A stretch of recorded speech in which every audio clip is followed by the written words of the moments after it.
Internet jaringan luas yang menghubungkan kita semua. Tempat berkembangnya informasi, koneksi, dan manipulasi. Di balik bayangannya bersembunyi para buzzer. Mereka seperti tentara bayaran digital, dibayar untuk membentuk pikiran dan mengarahkan opini kita. Mereka adalah kekuatan tak terlihat yang berbisik di dunia maya. Senjata mereka, propaganda. Coba ingat-ingat video viral itu, tagar yang trending, kemarahan massal di internet. Apa itu semua terjadi begitu saja atau sudah diatur dengan rapi? Buzzer menciptakan ilusi seolah-olah banyak orang setuju, membuat kita jadi ragu dengan keyakinan sendiri. Mereka memanfaatkan keinginan kita untuk diterima, untuk menjadi bagian dari mayoritas. Taktik mereka licik, dampaknya tidak bisa diabaikan. Mereka menabur perpecahan, memperkeruh suasana, dan mengikis rasa percaya.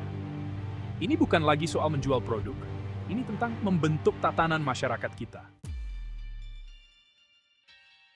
Buzzer tidak butuh fakta.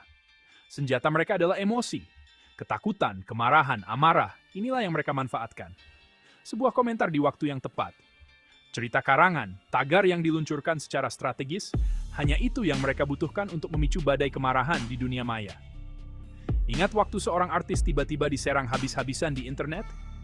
Atau saat seorang calon pemimpin dihujani tweet negatif? Kemungkinan besar, buzzer ada di balik semua itu. Mereka membuat akun palsu, memperkuat cerita yang sudah ada, dan memanipulasi algoritma untuk mengontrol apa yang kita lihat. Mereka ahli dalam hal menipu, memanfaatkan kepercayaan kita pada platform media sosial. Mereka mengubah ruang digital kita menjadi medan perang, di mana kebenaran adalah korban pertama. Tapi ini bukan permainan. Taruhannya nyata. Pasukan siber, istilah yang cukup membuat merinding. Mereka bukan serigala tunggal. Mereka terorganisir, punya banyak dana, dan sangat efektif. Pemerintah, partai politik, bahkan perusahaan, semuanya pernah diketahui menggunakan jasa mereka. Tujuan mereka, mengontrol narasi, membungkam perbedaan pendapat, mempertahankan kekuasaan. Mereka membanjiri media sosial dengan propaganda, melecehkan jurnalis, dan mendiskreditkan kritikus. Mereka beroperasi dalam bayangan, tetapi dampaknya tidak dapat disangkal. Ingat kampanye disinformasi selama pemilihan umum, serangan terkoordinasi terhadap aktivis dan jurnalis, pembungkaman kebebasan berbicara di rezim otoriter. Inilah ciri-ciri pasukan siber, dan jangkauan mereka semakin luas. Ruang gema dan gelembung filter terjebak dalam jaring kebohongan. Media sosial seharusnya menghubungkan kita. Sebaliknya, media sosial justru menjebak kita dalam ruang gema buatan kita sendiri. Algoritma memberi kita apa yang ingin kita lihat, memperkuat bias yang sudah ada. Buzzer memanfaatkan ini, menargetkan kita dengan propaganda yang dipersonalisasi yang dirancang untuk memperkuat keyakinan kita. Kita terjebak dalam gelembung filter, terlindung dari sudut pandang yang berbeda. Berpikir kritis hilang, digantikan oleh keyakinan buta, dan loyalitas yang tidak perlu dipertanyakan lagi. Beginilah cara ekstremisme tumbuh subur. Bagaimana masyarakat menjadi terpolarisasi. Kita menelusuri feed kita, tidak menyadari manipulasi yang terjadi tepat di depan mata kita.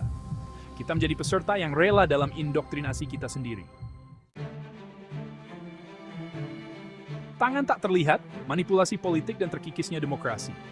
Demokrasi bertumbuh di atas dasar warga negara yang terinformasi.